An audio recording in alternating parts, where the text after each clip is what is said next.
Sultan pelampai butuh jenang tur-tur atro-tuturo telak-telak paras telak-tul minur sitomo pangesko ditiming jaman purwo binar kita ngoto mengkut kalasilanan bukito ini peranggangan kumpo-kumpo minggu panggung sang ngoreng koto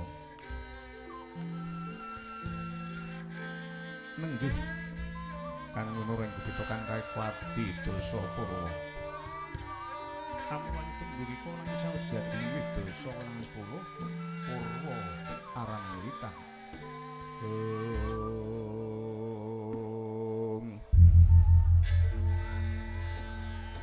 upaya praja sewu tangantus dosa 100 datan aturaken kalih sajuga kang pantes kinaya purwaning kandha nenggih punika warnanipun Kraton negari Ngastina ya sempat negari Mandalawi ya negari Gajah Oya Goinastan Kraton Kuru Janggala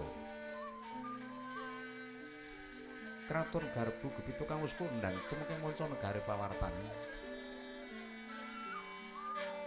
negari Ngastina sekelangkung panjang punjung Pasir Kelo Jinawi Gemaripah Tata Kartorajo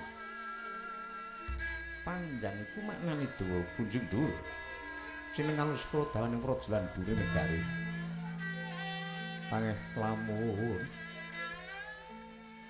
ora liya kejaba mung dawa kuncaran dhuwur kawekasane dawa jajahane luhur kawibawani bedya pure padhang jagati pasir ukir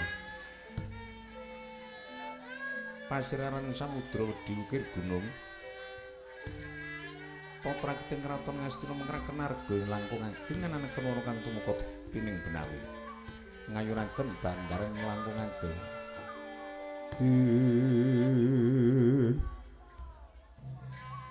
kathah tetaing dewa kang sinangga marang Pertiwi kasungsungane koso kapiting samudra loya prandini datan wonten kang sami marang negari Ngastina ngabekti kathah kawula kang samyanggana raras ing ajeng wis kacarita yen to negara ketingal Jinawi kula terus kang saruti nandur dadi jinawuh ingkang kinombas kawula dalem alih prigel nggene samyamong tami siting ketumangan warga pengangkin nandur tukul kang tinancepat empuh angrembaka ketingal ijo royo-royo saengga bisa mbabar murah bugolan wastra dasar kraton Ngastina ing kedunungan dampar pusaka nyasanipun Suwargi Prabu Gajendramukha duingune Prabu Gajendramukha yasa dampar sepisanan dereng ngantos nglenggahi wusana Murut kasedan jati. Mila datan mokal tilaranipun Prabu Gajendra muka diinguni. Dumugi sakmangke dampar kencana pusaka dereng wenten ingkang yak nglenggahi. Kondang kalamunta gawat angker kepati. Kathah para nalindra saking manca praja ing samya manungkul marang panguwasaning praja Ngastina. Tumraping tata gar ngaturaken besungsung menggahing batos mung ajrih marang wingiting dampar kencana pusaka. Minunggris mantra pakaning raton inggih ingkang Gusti nangkil ing dampar kencana. Nenggih dasa namaning ratu dasa ulang 10 nama redine kekasih. Munang den ucapna yang sira jejuluk Maha Prabu Duryudana ya Prabu Suwidana. Ya Prabu Kurupati Dastratmaja ya Prabu Tripamangsah Gendari Suta. Inging mus lenggah dampar kencana lemek kaso babut pramudani pinali Petrindo sinawi sinawulan Gegandawida. Ngagem tirta cepat pastri katibing samirana mengambar dumugi wonten pagelaran Jawi meratani marang sagunging Prawadya Bala ing wonten waswanan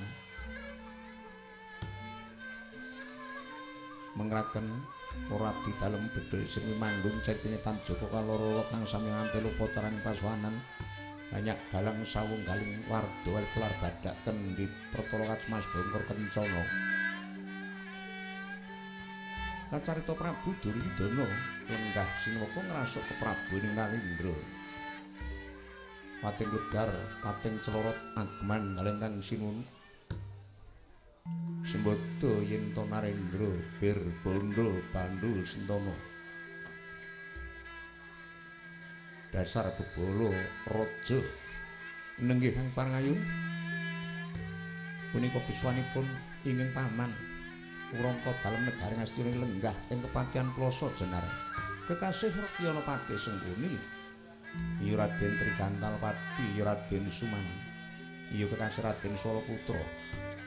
Ingkang mapak tamu ing rawuh wonten Kraton Ngastina. Narendra gagah ditiksa dasar prawiring yuda Jayeng Walugun. Lenggah katon Markata mukane kaya kembang Wurawari. Ingkang Simonata Mandura jejuluk Maha Prabu Baladewa. Ya Prabu Balayuda, ya Raden Kakrasana. Prabu Baladewa ngajajar nuju negari Ngastina. Pandhita ing pertapan Sukalima ingkang keparep. Pandhita Durna ya Raden Kumbayana. Ingus kondang bilih punika kalebet runing para Pandhawa lan Kurawa sagung para raja saking mancanegari.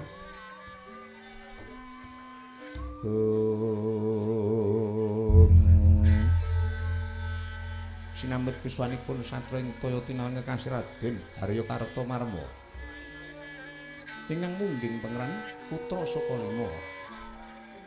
Ingkang nderek swan wonten Kraton Ngastina nenggih punika majanipun Begawan Durna ingkang aran Bambang Haswatama. Sumrambahing Prawadya Bala kang wonten pagelaran Jawi ingkang candra yayah tumpang dengkul pisowani. Mrandini sidhom permanen para niwaring datan loba samira datan lumampah. Mung kapiarsa swaraning para abdi dalem Jlogro Blandung kanca Pragangsa. Gemblak gending tukang pandhit kang kayu kang samambut karya pating carengkling pating jrengling. Paripurna candraing ratun nggih ingkang sedenan kilarsa medhar sabda. Kang kinarya tandhane songsong bilak kabaya nggas tinggil Naturata. Pinangka tandha tumrap yen wagung semedya medhar sabda. Prawadya Bala kang wonten pagelaran gawe tanggap sasmita sedaya ngisek pisowane. Durging paseban candran kaya gabah dening tri. Pucake ngrining pinarak suci mepet balwerti kanca maju. Kanca ndodok, kanca ngisek. Jajare ngancek saksek.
Saking tekoning sunteng padang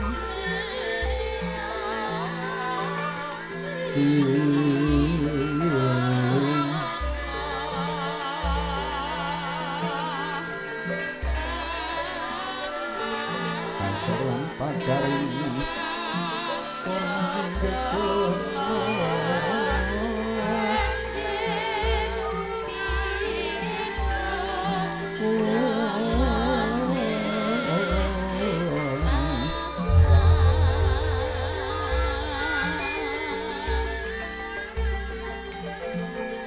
saking kang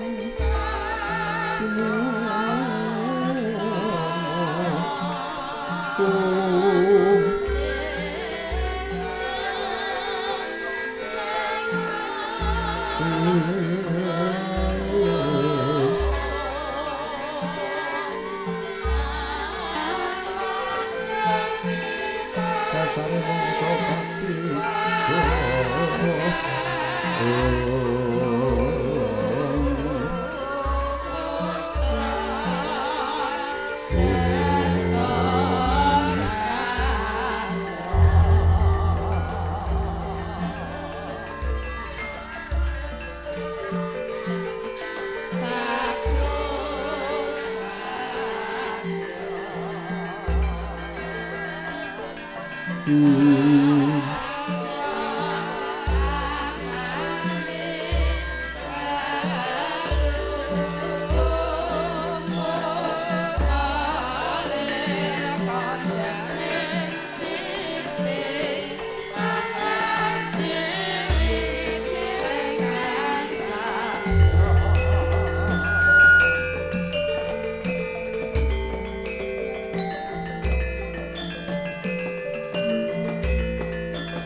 leng-leng ramyang sasongko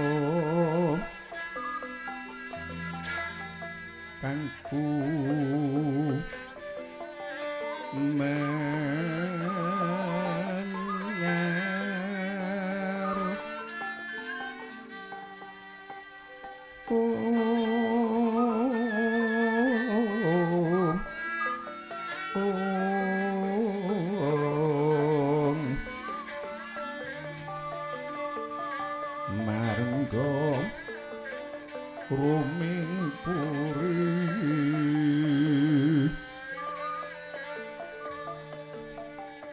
agen tanpa siring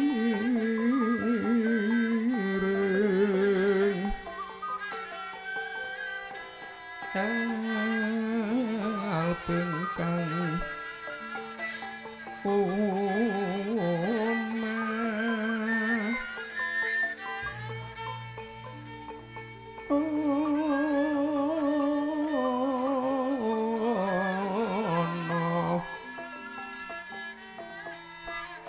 lir mas murubing langi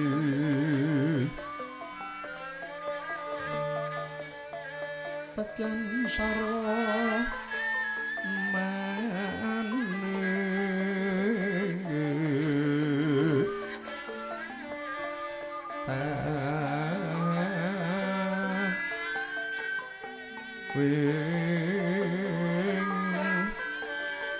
sinawung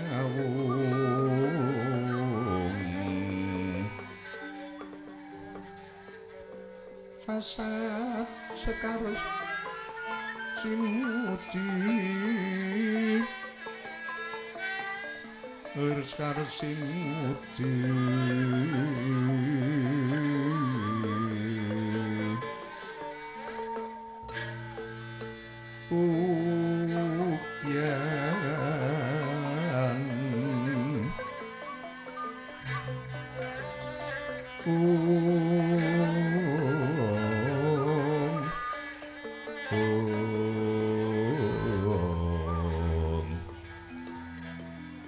Ukyan sang Panmawati sang nata Duryudana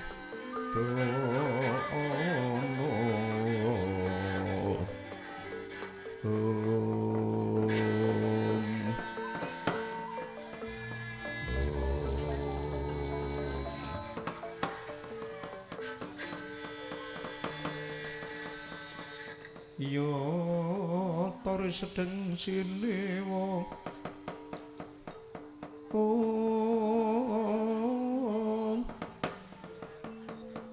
moga Sri Narendra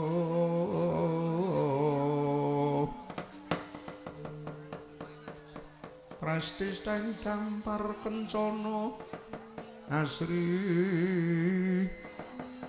rengganing busana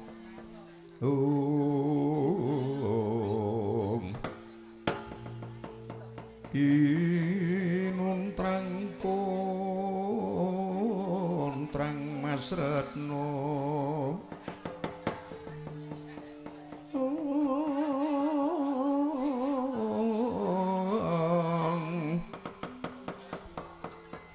ya sang Hyang Bathara Indra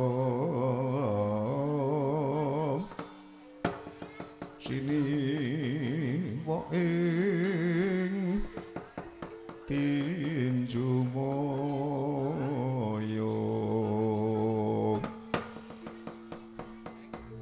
alon medaring sabda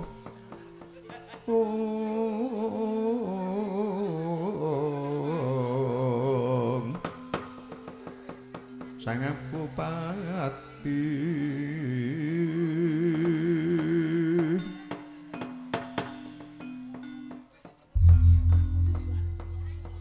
Istungkur jagat maniraja diwagu aman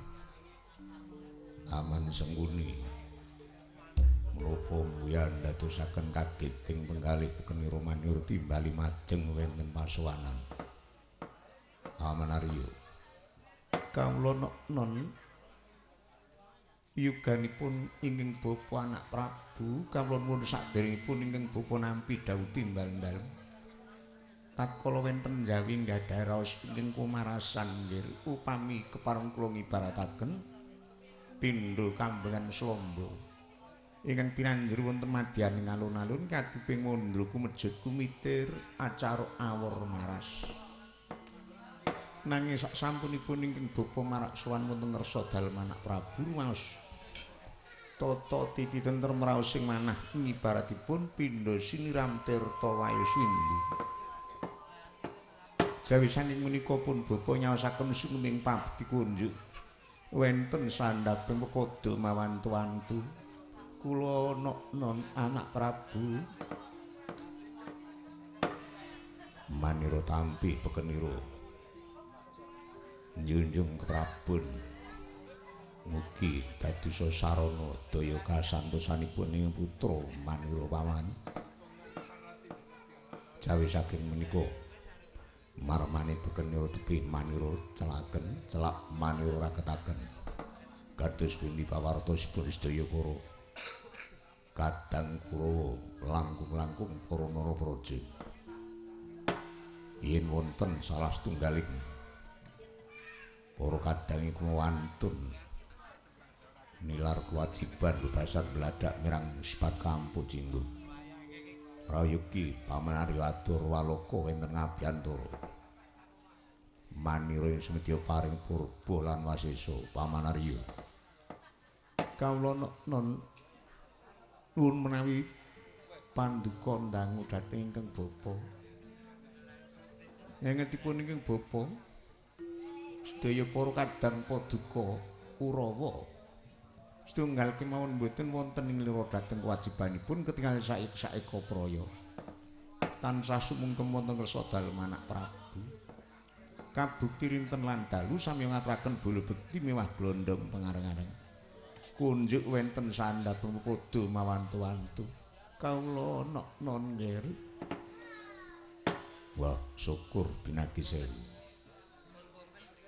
kinawi kegambaran yen to sedaya para kadang pantes kula jak ngrembak watang aputung ngejum kumpul ruwet sak paripurnanipun pepanggihan budya pangastuti kawradina dhateng sedaya para kadang Kurawa paman kawula pun ngestakaken dawuh timbal dalem anak Prabu pun merayogiaken lenggahipun paman sengguni kula non nggih sampun langkung prayogi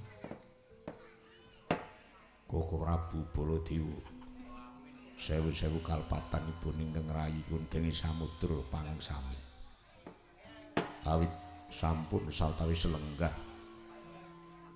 ngantos dangu mboten tumuli kula acarane ing ngaturaken pambagya panakrami lan ngaturaken suming pabekti Koko Prabu duh Nistungkara jagat manik raja dewaku nuwun dhat kawanting katedha kalingga murda dupi nampi pengendikanipun Yayi Jaka Pitana mentah Raka Paring Mandura upamiyata Yayi menika kleres kadang werda ngendikanipun kula tampi mawi tanggal kalih kula pundi wonten mestaka kacancang kuceweni mugi rumespa seranduning badan nanging gandeng ingkang Raka ingkang kleres kadang werda Yayi kleres kadang taruna pengendikanipun Yayi kula tampi tangan kekalih kula petelaken wonten pranaja dawah sami-sami namung putri pudya pangastuti mugi katampi wonten rasanipun Yayi ing Ngastina kadang kula Yayi nggih kula pundi wonten staka kacancang kucingweni kula samuraken widangan dawah ing pangkon mugi angin betana caya nur cahya teguhan ngayuanan mugi keparwa dipun prayogiaken lenggah Koko Prabu. Inggih Yayi. Kados mboten kirang prayogi. Yayi Prabu. Aman. Aman Pandhita Durna. Ingkang putra ngaturaken pambagya raharja lan ngaturaken suming pabekti. Bapa nujung. Oh. Jagat Dewa Bathara. Lole gondhok blegudhek manyar-manyar iki. Nuwun kula tampi anak Prabu sungkem dhateng pun bapa. Nampi pamujinipun Angger Duryudana dalasan yuga-yuga kula Kurawa.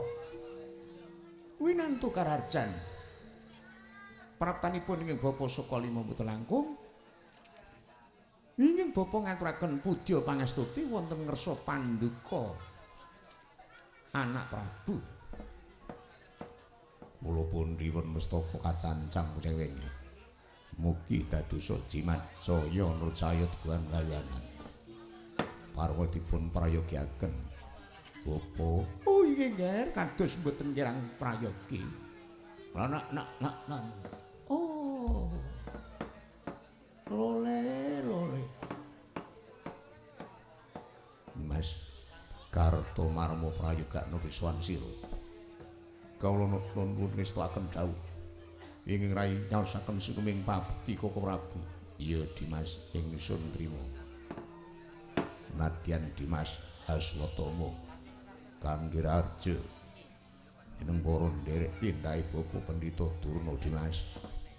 Kawula nuwun nampi pangestu dalem Koko Prabu kados manggih widodho yuswanipun ing rayi. Parnyaosaken sumuming pabekti Koko Prabu. Ya Dimas ingsun trima pangestu ditampanana.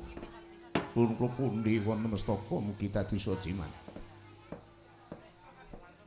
Sawise saged menika Koko Prabu Baladewa saha penyanipun Bapak Pandhita Durna. Nun wonten pangendika kados pundi Yai? Kepareng pun Bapa cumadhong dawuh wonten wigatos menapa anak Prabu ngawontenaken pepanggihan ingkang beneh kalian padatan ngabukti paduka anak Prabu angaturi para sesepuh aji sepuh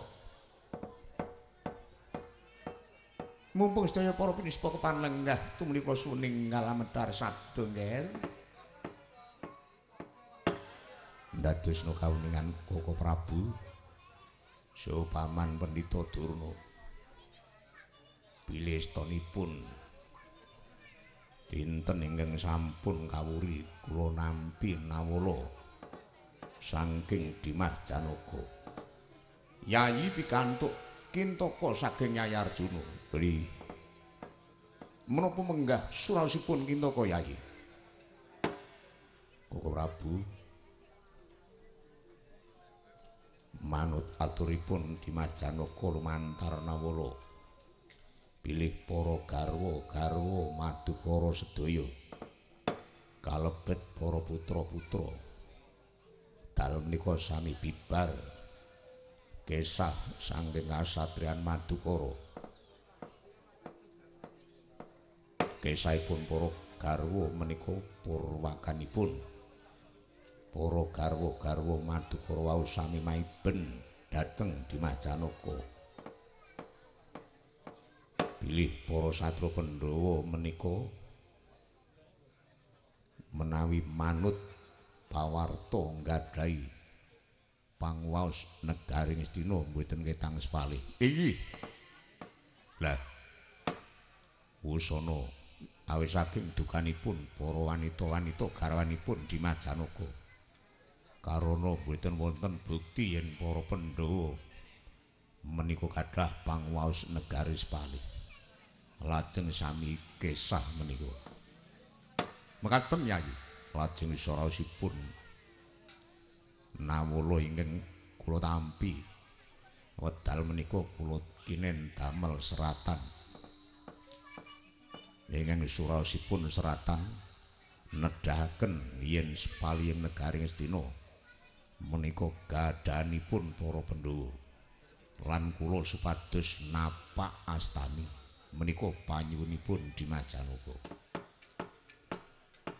Nanging manut aturipun Dimas Janaka seratan kala wau namung kinarya tandha bukti murih garwanipun sedaya enggal wangsul timbul malih wonten kasatriyan Madukara.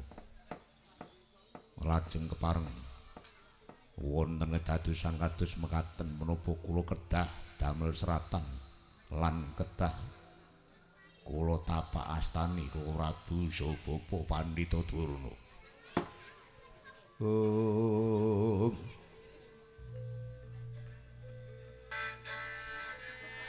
Leng-leng ramyang Kandra Liriwang Candra kata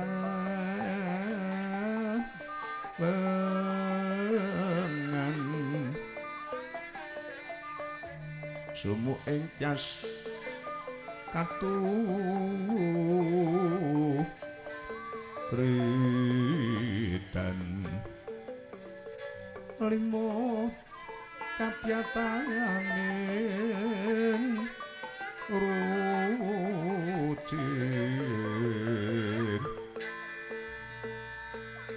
remendriya manawung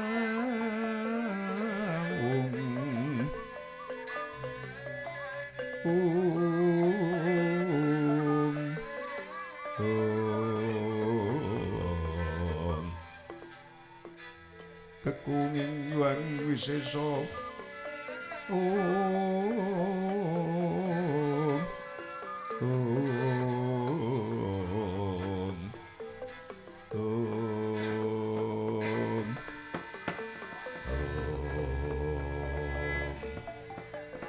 Jagadiwa Bathara Wadala.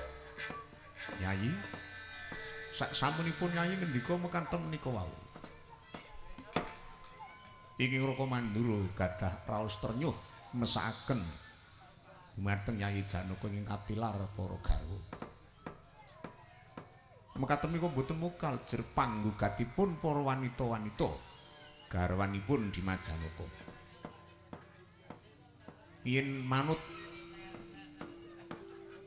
wontening pengendikan saking para pinisepuh bilih para Pandhawa menika pancen leres nggadahi hak ingkang sepalih gadhanipun para satru Pandhawa. Langkung-langkung Dimas Janaka nyuwun seratan bilih sepaling Praja Ngastina menika gadhanipun para kadang Pandhawa. Ing mangka Nyai Arjuna gadah penyuwun mekaten menika namung kinarya tandha bukti dhateng para garwa-garwa mrih enggalo sami timbul wonten kasatran Madukara. Saking panggraitaning manah kula Nyai Janaka menika mboten sumedya dhahar kamukten Praja Ngastina menika mboten. Jer menika minangka srana prayoginipun mboten wonten namunipun menawi Yai Prabu tumlinggal nyerat seratan kala wau bilih nedahaken yen para Pandhawa menika gadah hak bab Praja Ngastina wis balih lajeng nyanipun Nyai kanthi tandha tapasta. Nggih. Pemanggihipun Kang Raka Anggirnata Mandura mekaten menika wau menggah saking pangraosipun ingkang Bapa Gisayudya nggih namung kemawon. Sepisan malih sak wanci-wanci Janaka menika sowan. Menika kedah dipun tanting lan dipun paringi pengendikan. Dimas, gilu wis tak gaweke tulisan. Jroning tulisan muni yen separo negara Ngastina kuwi darbeke para Pandhawa. Nanging tak jaluk iki mungkin srana tata gelar. Nanging mungging batin sing dhahar kamukten Praja Ngastina pun Kakang lan para kadang-kadangmu kura kabeh ngaten nggih. Nggih. Yen Bapak Pandhita Durna kados pundi? Yo lole kandhek mlegudhuk manyar-manyar. Menawi saking pemanggih kula benten malih. Pemanggihipun Janaka mekaten menika sami kalian menika badhe njabel negari. Nggih. Dicuni wonten apa Kakang? Sampeyan udut menyang. Nggih. Wah. Niku keremenan kula. Panjenengan sing kula jaluk nggih rokok kencongan ngoten niku. Oh, klembake kencongan campur menyan. Nggih, niku senengan kula, Di. Ya ora ngono. Nah. Mila saking menika nggih, yen panjenenganipun anak Prabu menika mangke ngantos damel seratan lajeng dipun tandha tapak astani. Bilih estanipun menika menawi dipun raosaken Janaka menika namung glembuk alus.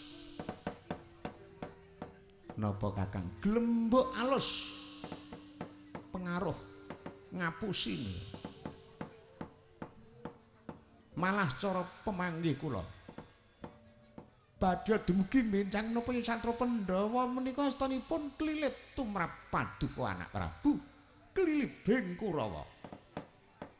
Nggih, terus malah saking pengangkah kula ampun ngantos dumugi prangageng Baratayuda yen saged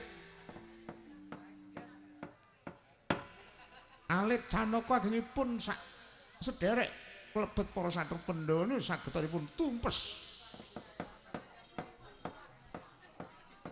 Pemanggihipun Bapak Pandhita Durna mekaten menika cocok tumrap pemanggih kula. Nah, lha nggih, Nger. Malah kula prastya upami Paman Pandhita Durna kula pasrahi budidaya sirnanipun Janaka sagah ngoten. Sagah. Awit Janaka niku wong lanang namung sing ngalah-ngalahke pasaran. Pasaran kula njojok mengilen niku pun belas saniki pun mampet. Jalaran kalah pasaran kalih Janaka niku. Nganti tekan ngloro mriku pun mboten wonten sing ngraosi kula niku sing ngalah-ngalahke pasaran niku nggih.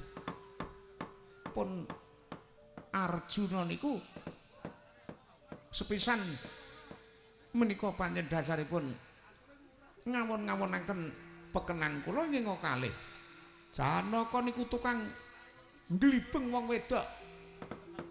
Anggrana wong wedok ayu, direridu, dilirik, disenengi. Anggrana wong ayu mesti dadi glibengane Janaka. Ten mriku niku. Pamer kaya wong lanang-lanang dhewe. Aja mleka wong ayu. Ana wong wedok edan piye kepeksa didusi.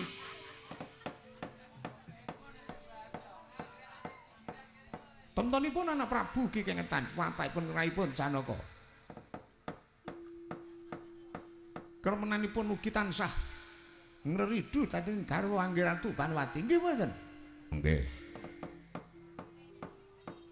Yen pancen Paman Janaka saged nyirnaken Janaka lan saged numpes Pandhawa.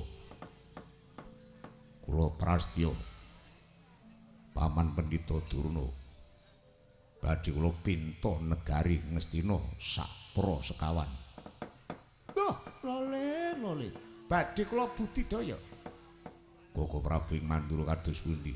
Jagat Dewa Bathara kadangipun Ngraka Yayi. Pangwaos negari Ngastina menika wonten astanipun Yayi Prabu. Namung kemawon ing Ngraka ngimutaken. Ingkang dipun penggalih menika tembe wingkingipun. Yen ngantos wonten kedadosan alit Yayi Nandang wirang agengipun Nandang Cinraka. Yen Yayi ngancam siranipun para Pandhawa ing Ngraka malah mboten badhe tumut cawe-cawe. Yen wonten menapa-menapa monggo. Kula mboten badhe tumut menapa-menapa. Dos pundi Bapak Pandhita Durna? Pun mboten napa-napa. Tanggel jawab teng kula. Upami wonten kedadosan sirnanipun Janaka, Pandhawa menika nek siji mati sing papat bela. Nek siji mukti sing papat melu ngayom. Pengangkah kula janji sak wanci-wanci Janaka menika sowan saged dipun sirnaken. Tentu para Pandhawa sanesipun boten trimah lajeng mluruk wonten Ngastina. Mangke sing tanggel jawab kula. Mboten berkuantos. Kedal saged dipun tumpes sakderipun dumados perang Baratayuda Jaya Binangun Nger. Kula ambali malih yen Paman Durna saged numpes Pandhawa. Paman ujum kula pinta negari Ngastina sapra sekawan. Sidhem jroning pasowanan Wadyagung tanpa sabawa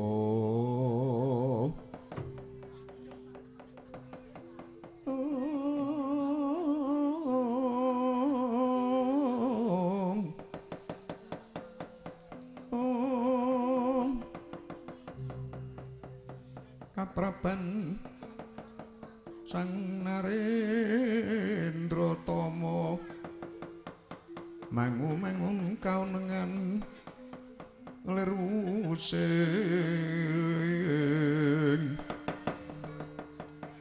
lerusing duka cipta Dirbudi Mandana raras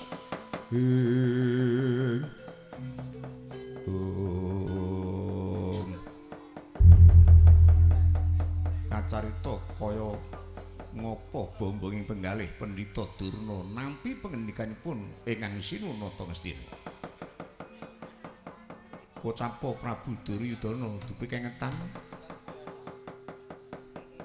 bilih Raden Janaka ingin minta seratan kinen nandha tapak astani. Rengu pasranipun ngibaratipun Yayah Narendra ingkang hanamung deduka.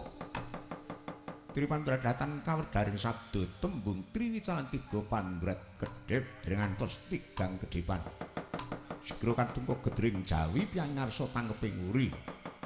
Kocaping ing sowan wonten kraton Ngastina minggah tinggil Binaturata. Ora kaya pisokanipun Raden Janaka miyak sangyaning Prawadya boling wonten pasowanan. Kocapa Prawadya bola samya aluk yen wonten tamu kancana daya ana daya kanca ya ana tamu tamu.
Ya lumengser Dutane Sri Narapati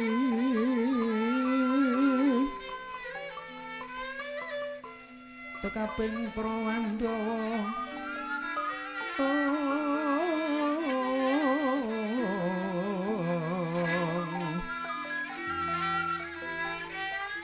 tumanduk yen mangarsa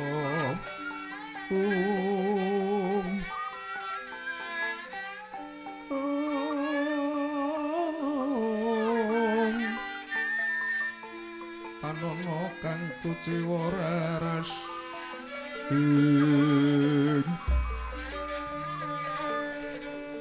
raras rong seping driya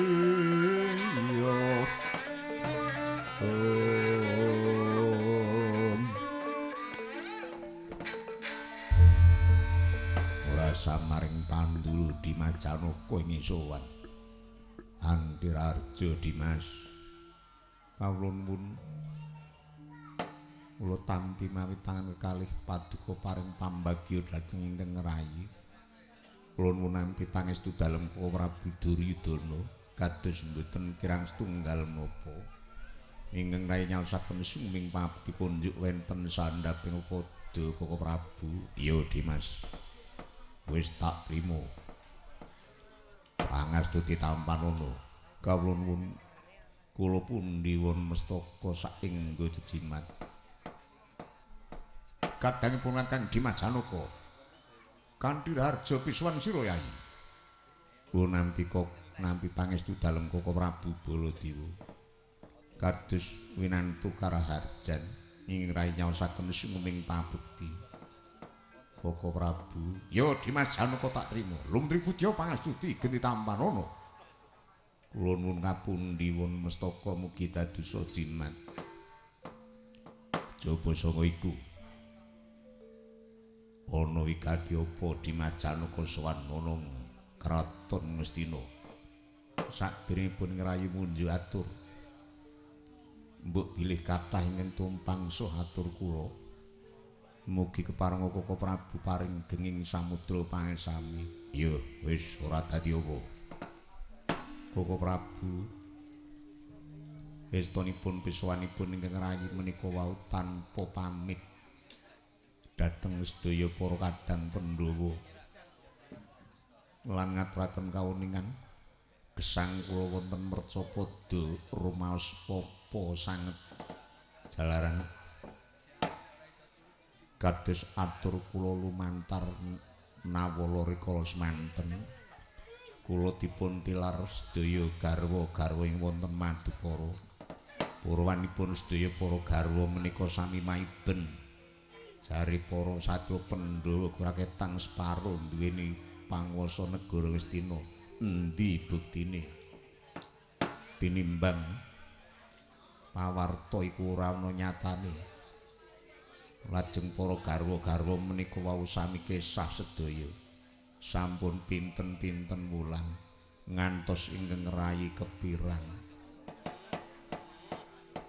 iya dumugi ning ndata namung kagem panglipuring manah kepeksa ingkang rayi namung kalih tugiem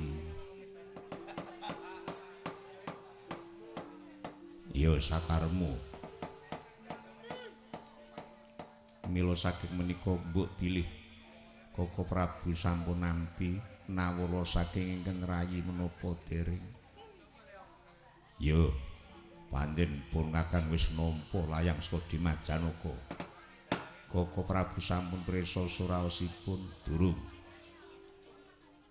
jalaran durung tak waca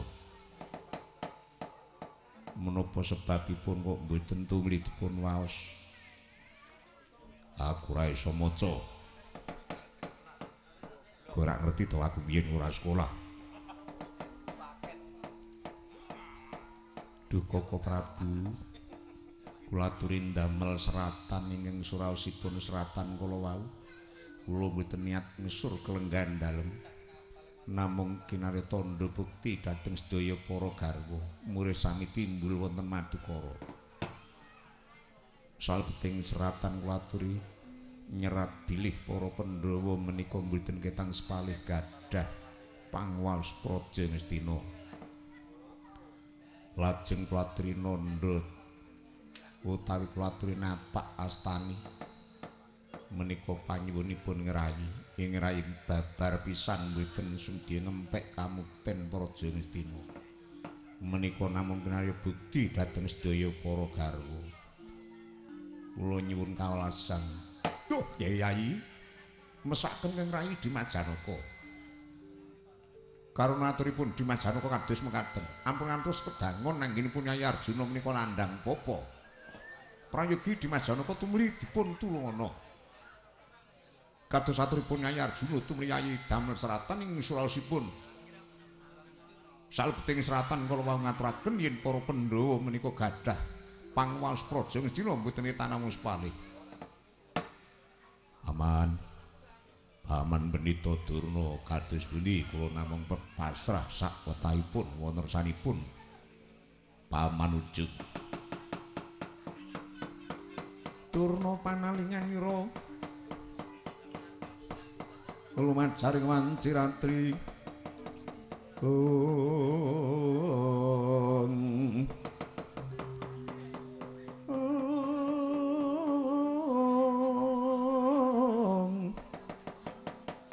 Sinandak risang trusta jumena kapisanan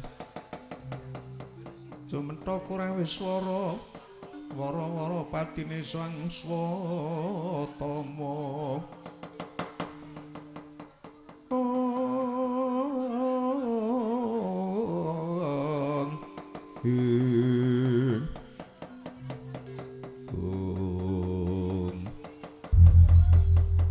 Kacarita Prabu Duryudana pasrah dhateng paman Sang Mahawiku Dawan Durna. Sedyanipun paring Prabu Duryudana mrih ingkang paman Pendhita Durna paring dawuh dhateng ing rayi Raden Janaka. Kocapa tanpa den penggalih Pendhita Durna ingkang den ajeng-ajeng amung ganjarane Narendra negari Ngastina sak prasekawan. Mila tanpa den penggalih nyandak Cundha Manik kaplorongengken tumama janggane Raden Janaka senajan tatu datan spintena. Merga saka nyenyeping Cundha Manik ingkang kedunungan wisa. Satma bisa njalari Raden Janaka njungkel kapisanan Tanemut Purwa Duksina. Sukma mumbul ing awiyat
surum diwengkara kingken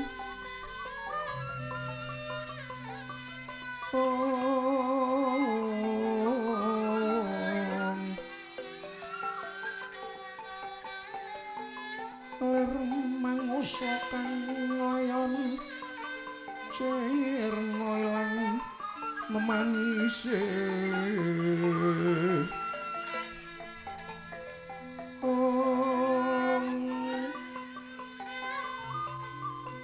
watanan mira layung kumarku cemrah nyomratani arah nyomratani mring saliranipun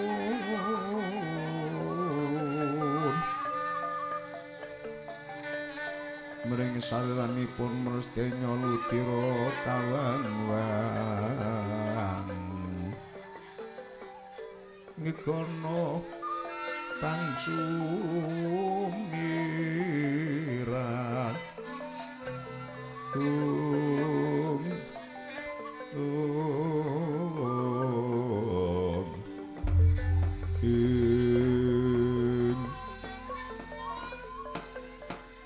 kacarita tintrim minang wenten salbeting tinggil binaturata praja Ngastina daya prawadya bala datan wenten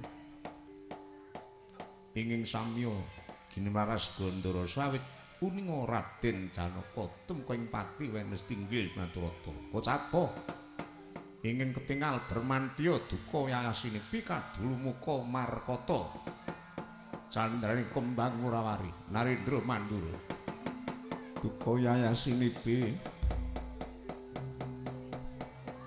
cocopang mawi ngongis kumedhut padoning lati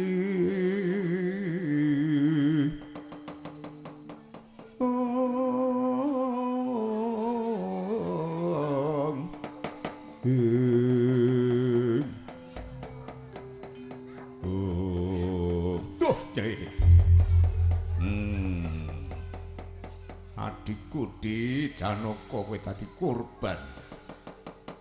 Wah, parat. Mbok upama negara kuwi dipanggahi dikukuhi ning kudu nganake peperangan. Kedung malah adu dodo gantaran bau aku rila mateni senajan dulur lan aku uga ikhlas dipateni. Ning yen ana lakon kaya ngene iki ngatasé tinggil kok dienggo gawe mateni marang sepadha-padha parat. Ruhun dimunon ngangge elek penyakit menungso kenjengan iblis. Nyanyi. Wis manten jer sedaya sampun lajeng Nyanyi. Namung ingkang Raka ngajeng sampun prastya. Ingkang dipun penggalih kedah tembe wingkingipun Yayi kedah ing waspada. Ing Raka ngajeng sampun prastya bilih yen wonten menapa-menapa ampun ngantos nggepok-nggepok dhateng Raka ing Mandura. Bareng malah ing Raka mboten badhe nderek pepanggihan wonten praja Ngastina Trimah wangsul wonten Mandura.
Keparengipun bapa badhe nyuwun prisa nggih.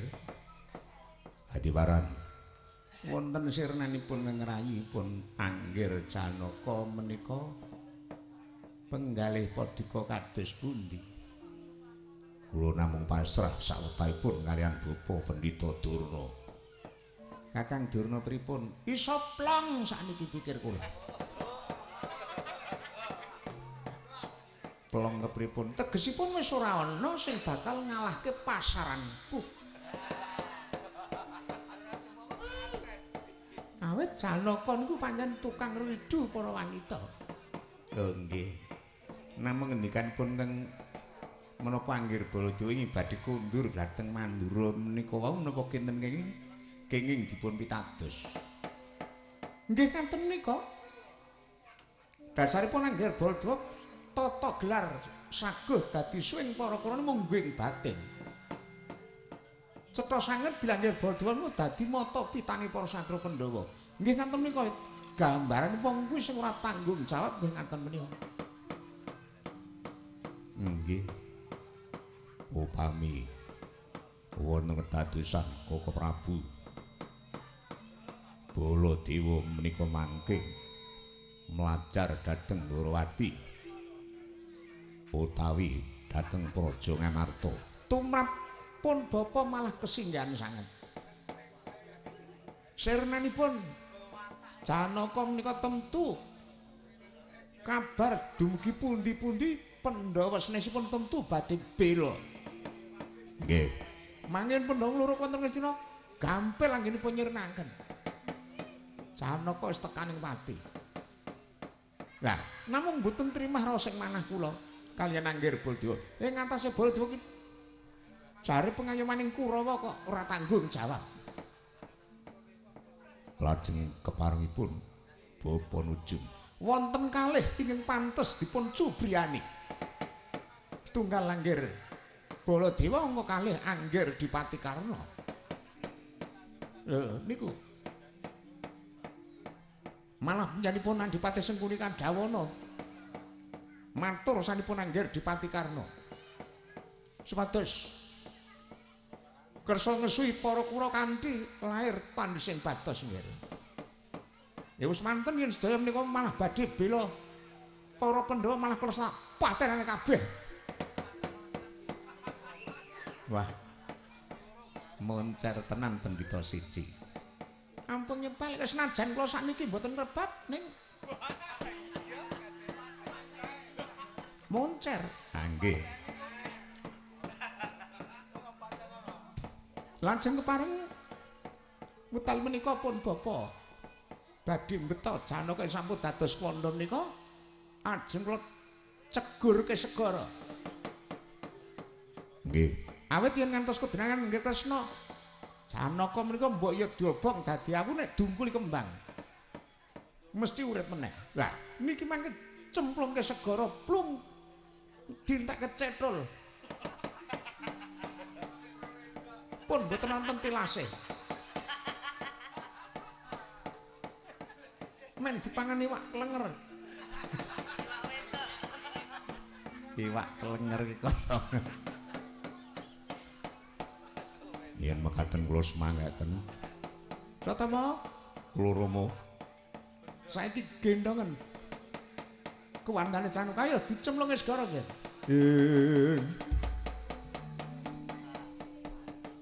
Turna ina panalingan ira lumajaring Wanciratri.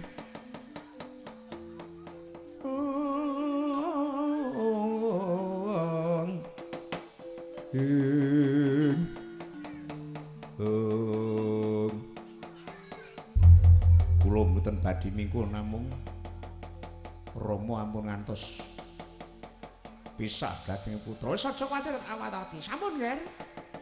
Parengipun bapa ajeng nyemplungke kuwandane Janaka teng segara ingkang ngombake ageng. Nggih, atos-atos kula semanggaken. Pareng Rayi nyuwun pamit badhe ngendhong kuwandanipun Kang Mas Janaka mongso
Nuwun kados pundi nggih?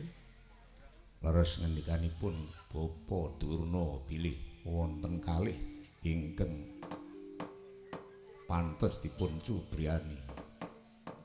Dal menika Koko Prabu Baladewa cetha sanget bilih mboten tanggel jawab. Pangraos kula ugi Koko Prabu Basukarna semanten ugi. Pramila kula aturi merpeki dhateng Koko Prabu ing Awangga. Kenen ngesui para Kurawa lair dumugi ning Batos. Nuwun kepareng pun bapa nyuwun pamit badhe sowan wonten kraton Ngawangga nganti kengrayi kadang paduka para Kurawa. Badhe nderek sowan wonten kraton Ngawangga wersanipun Koko Prabu Basukarna. Ya Dimas Karto marmula liwat sing ati-ati. Oh. Paripurna sabdaninata. Sigrang ngrangguri sabda Pendhita Ratu Sabda werdini pangucap Pendhita werdini temen. Yen tunggal taliti sabdaning Narendra lan pangendikaning Pendhita Sklimah Kewala datan wenten bentenipun Narendra ngendika sepisan bisa warata marang sangyaning para Narapraja. Pendhita ngendika Sklimah datan kono lawali. Yaya Tirta Kresna tan kepareng lumebek mangsine mungging drancang seta. Arsa kondur kedaton Narendra Ngastina ginarbek sangyaning para abdi budaya. Sinawang saking mandra Yayah Dewa kang kairing para widodara widodari sekedhi kurang sawiji.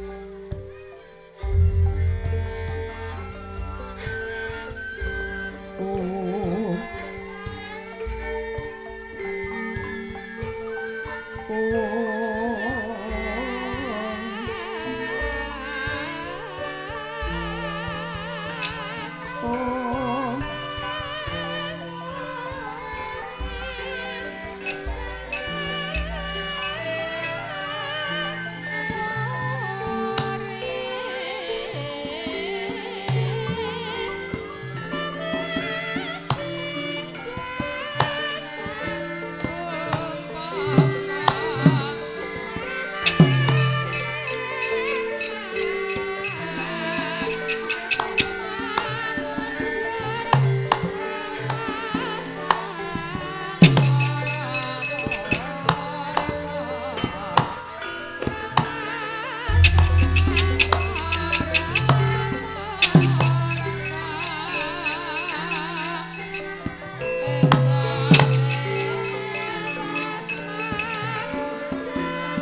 Apa mak? Nggawa sinden loro we merem papat. Merem papat kepiye? Iki rak pamriye disorot nganggo lampu sing padhang. Arono le nyambut gawe awake dhewe kuwi wis pirang-pirang bengi. Iki mau ngendikane Pak Dukuh sing ngalang-alang sari kene kebagian koretan. Ya, mling nganggo dian padang kira karepe ben aja do turu. Aja. Angel nek sing jenenge penging turu ngono kuwi wong karang wis manuh ya ndilalah. Aku nek krungu sambate rombongan wiyaga karo ibu-ibu Waranggana wis sedih tenan. Jare nek hawane iki sumuk kuwi marai ngantuk. Bareng adem sambate semono uga. Aku mumbengi ngantuk Mbak Cange lho wong adem banget. Yo rombongane wiyaga. Olehku ngantuk mambung iki mergo ngelih lho Mbak Cange ngono.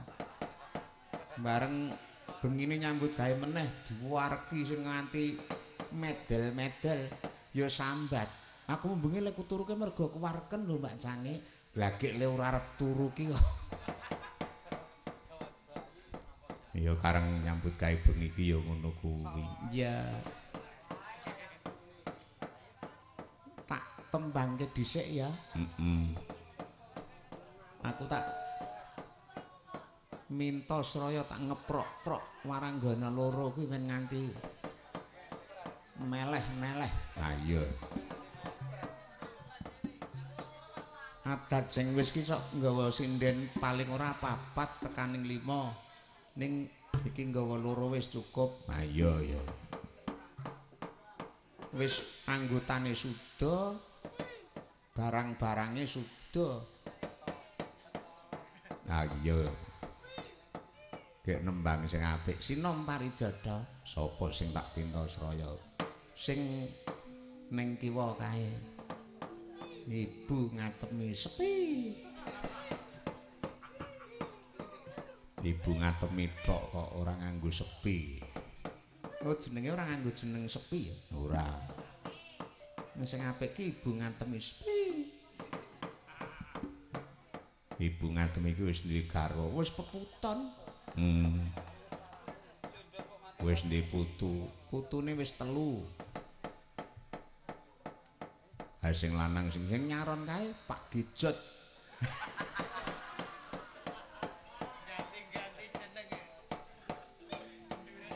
Ana jeneng nganggo jeneng Gejot barang ora apa-apa. Malah apik jeneng ki berkah kok. Ha iya. Ha sing kagungan dalem Mbah Putri ki asmane Butupon. Jalaran biyen laire dinane pon. Heeh. Aku mau kepethuk kanca. Sapa? Mas Rebu. Ayo. Mergo biyen laire dinane Rebu.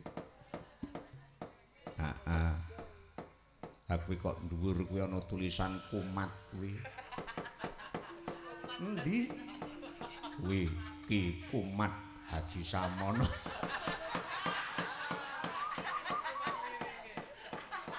Kowe iki ora kumat wong genah. Kuwe kok sikile nang dhuwur nek engrak sikile nang ngisor mungkurep.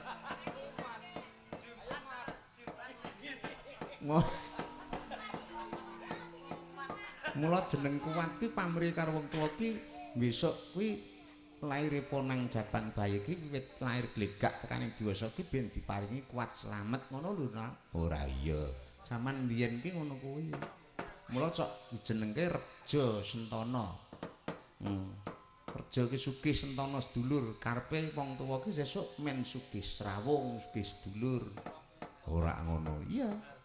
Nek padane kuwi sing ngedram kuwi dalange kepek kuwi jenenge Margiana nek cara Ngayodja, nek cara Banyumas kono Margiana. Ayo. Margi tegese dalan.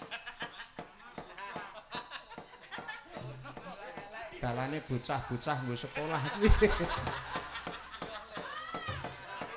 Ayo.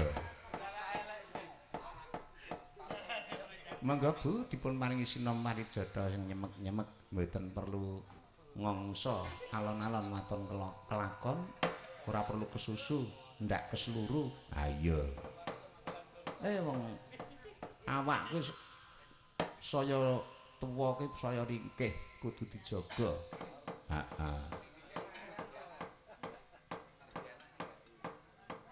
Ben iso margi anak. Nah iya ya. Mula dalek kok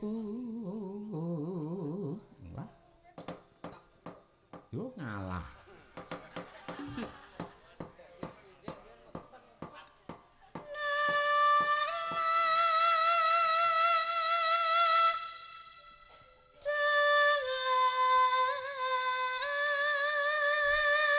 Udut klembake kenceng. Wah.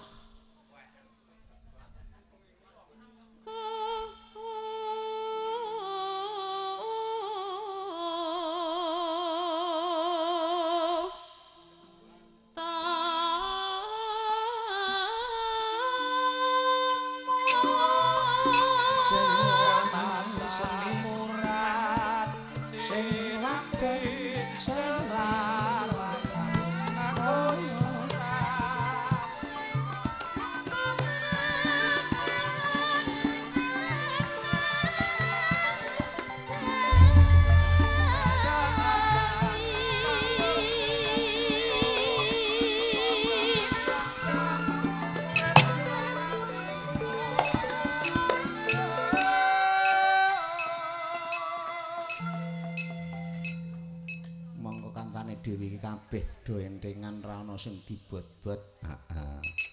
Iki swasana sambatan ya kabeh menyang, iki swasana ora sambatan ya kabeh do teka. Dadi sing tak jaluk ya ngono kuwi. Kanca-kanca wiyaga ibu-ibu waranggana ki do tanggap ing sasmita ngono lho. Ha iya. Dadi wong seni, seniman, seniwati ki kudune sing entengan. Heeh. Aja sok digawe abot. Wong pangan awake dhewe iki nek wanci bengi ngene iki, ayo. Nek awan ki ya do turu ngaso, kek bengi nyambut gawe, ora kok bengi nyambut gawe ora leren-leren nggih awan mesti doyak-yakan. Sopo? Akeh sing gunange. Anggere wayangan ngono kuwi menyang jam 4. Tekan lokasi lelar golek gendul. Gresek. Nah iya. Nah, tekaning Datama bengi takon nembang ming lendang biru ngono kuwi dipapak-papake awake. Lelungguh ketok let. Ayo nek wong nembangi karang digawe sing temen ben suarane tekan. Ha iya, mangga Bu. Wah, swara paling lendri.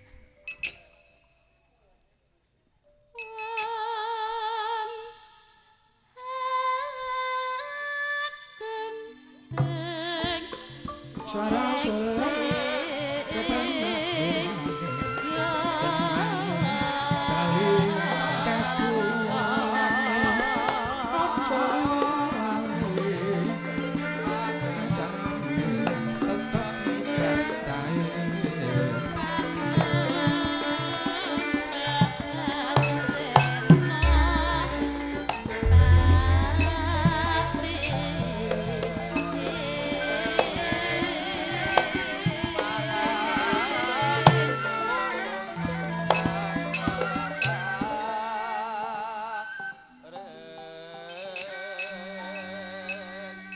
sing ngedram nyambi gerong.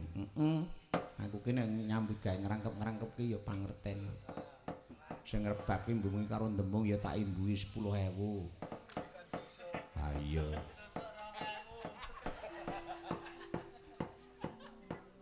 Sing ngedram dalang, nyambi gerong. Miderek ngrat rok ing dalu. Midringrat saya nglangut ngono kok rok ing dalu. Kono nek kon padha kancane ora gelem kok jare. Mangga.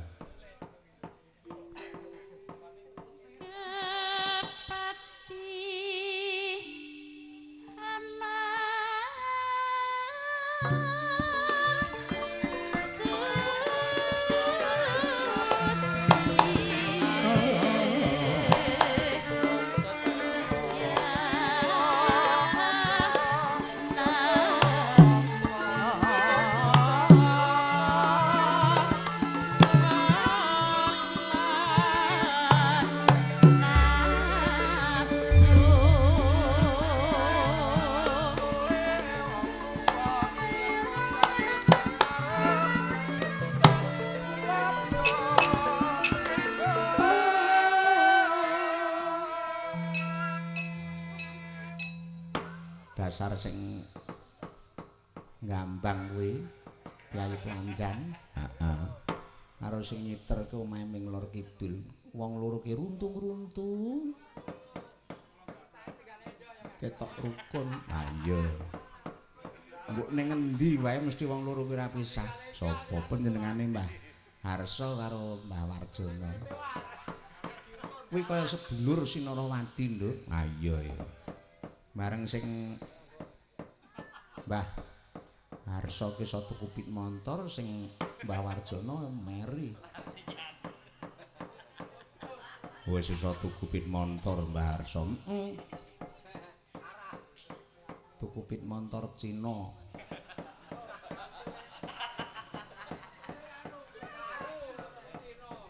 Apik. Honda. Udu nek Honda ki ra saka Jepang. NASA. anyar kuwi regane ming kurang luwih 3 yuta gek sing dituku kuwi ming rega 13 yuta 300 wis komplit. Nah iya. Angger diselah kuwi bluduk. Ah iya. Bareng macet nggih munggah sumber ngulon kae. Wadu karo Mbah Warjono.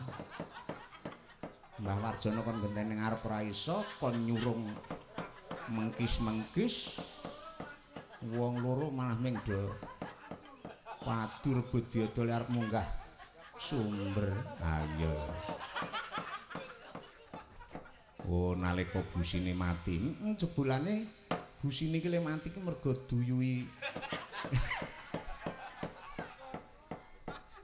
Saka mangkele Mbah Warjono meri to? Heeh. Arep tuku ora iso busine duyui Mbah Warjono dicolong. Ayo macet. Ana busi kok duyui. Heeh. Ya. Ibu ngatemi gek engko tak uyui. Oh, kleru. Gek engko tak wenehi rejeki. Lah iya.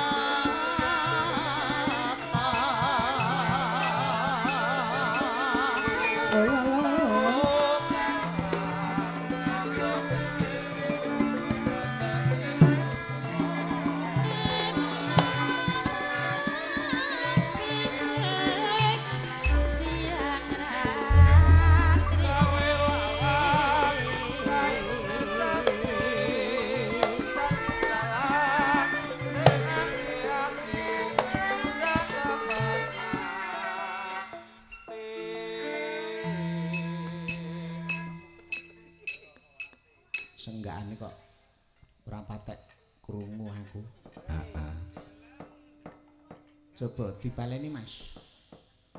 Gawe lawang kayune jati dadi dalang sing ati-ati mundhak cepet mati. Cocok. Pitutur sing apik. Jalaran adikku Mardiono ki dalang, aku ya dalang. Dadi kono ki ngelikke awake dhewe. Ora ngono. Heeh. Mutar kowe. Ora mergo nyemoni aku, ora ning kono ki ngelek-elek awake dhewe. Wah iya. Ora mergo dadi dalang cepet mati. Sinden barang ki sesuk ora nganti suwe jengkelit. Nek sinden ki ora.